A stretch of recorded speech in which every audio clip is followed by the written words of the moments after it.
Bienvenue à Virage. Aujourd'hui à l'émission, nous allons vous parler de la Hyundai Sonata hybride. C'est déjà le temps de préparer sa voiture pour l'hiver et Richard Pelchat de Silverwax va être ici afin de nous donner quelques petits trucs. On va aussi avoir des nouvelles de l'industrie avec Mathieu Thomasin et à la fin de l'émission, nous allons répondre à vos questions 670-9078, poste 230 ou encore virage@telmac.tv ou via notre Facebook. Posez-nous vos questions, vos commentaires également, fort appréciés, vos commentaires sur le trafic. Là, j'en reçois un peu de toutes sortes des commentaires. Vous avez un problème avec votre véhicule, vous avez un véhicule de 400, 500, 600 000 km.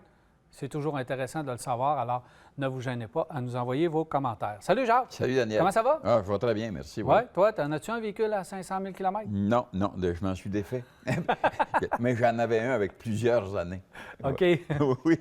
Mais, un Volkswagen 59, c'était quand même pas jeune. Ah, c'est quand même pas jeune. Ouais. C'est quand même pas jeune. Mais s'il n'y a pas beaucoup de kilométrage, il n'y a pas... Il y avait du kilométrage. Oui. Jacques, on a la Hyundai Sonata hybride en studio, une belle voiture. On va en parler un petit peu plus tard à l'émission. Mais la semaine dernière, il a sorti une grosse nouvelle dans l'industrie automobile.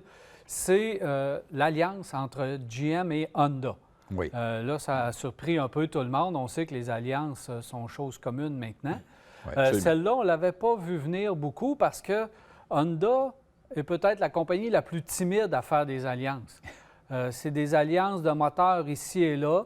C'est pas la première entre GM et Honda parce que Honda avait déjà fourni des moteurs. Puis si on se souvient, pour le Saturn Vue, le V6 3.5. Avant hier. C'était avant hier. Donc, il y avait déjà eu quelques petites alliances comme ça ici et là, mais rien de majeur et surtout pas de partage de plateforme ou encore d'échange de technologie.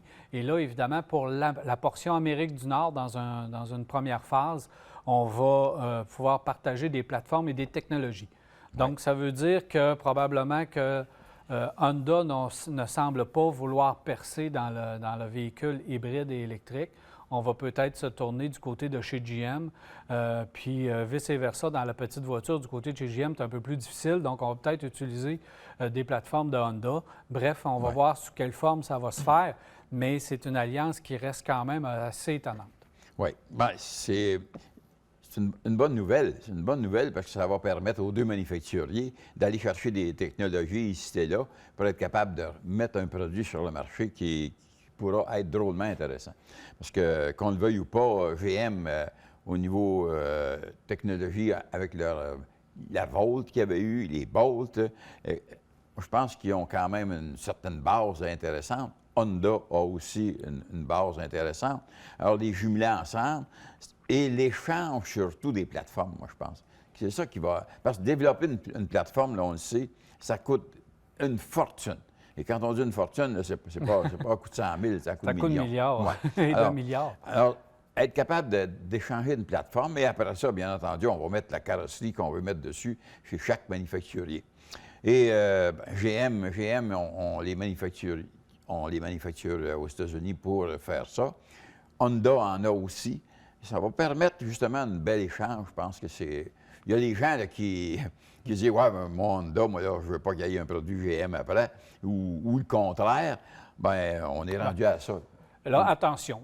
De dire là, que, bon, OK, si on prend un GM puis qu'on en fait un véhicule Honda, bien là, ça va être beaucoup moins bon.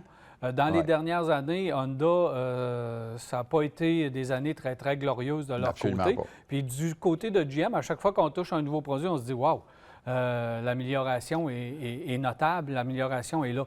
Alors, je pense que ça va aider les deux manufacturiers dans cette alliance-là. Tu parlais des voitures électriques. Avec la Bolt et les nouvelles versions qu'on est en train de faire, GM, on est très avancé de ce côté-là. Absolument. Tandis qu'Honda, bien, c'est très timide. On a une petite voiture électrique au Japon puis en Europe, mais qui ne pourrait même pas rouler ici parce que c'est un micro-format.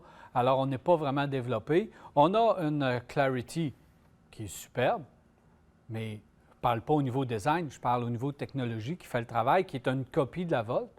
On a éliminé la Volt chez GM. Alors peut-être qu'un branchable pourrait revenir du côté de chez GM. Donc, on va pouvoir peut-être jouer en tout ça. Et Honda n'a pas de camion. GM a des camions en masse. Alors, pourquoi pas peut-être envoyer un camion du côté de chez Honda. Bref, on va voir sous quelle forme ça va prendre.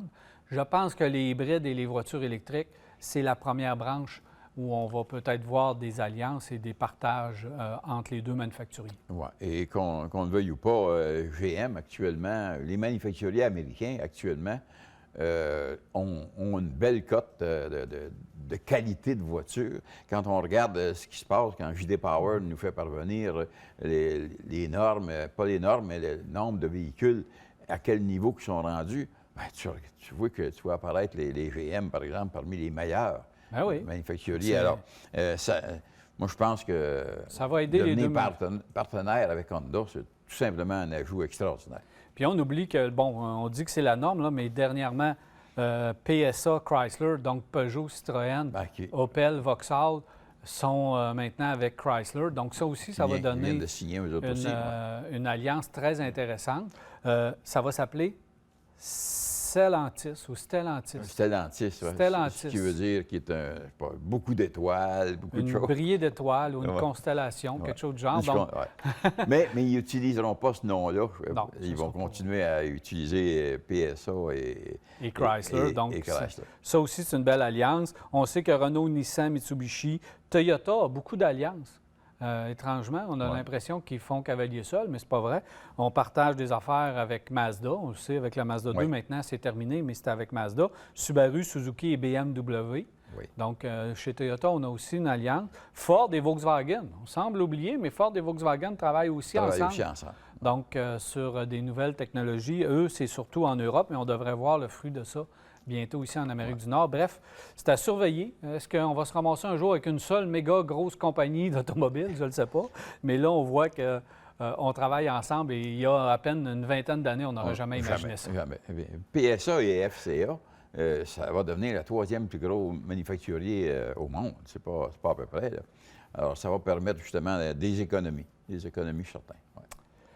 Un manufacturier qui travaille seul, bien, il est avec Kia, c'est Hyundai. Il nous propose des véhicules fort intéressants. Jacques, merci. Après, au retour de la pause, on vous parle de la Sonata version hybride.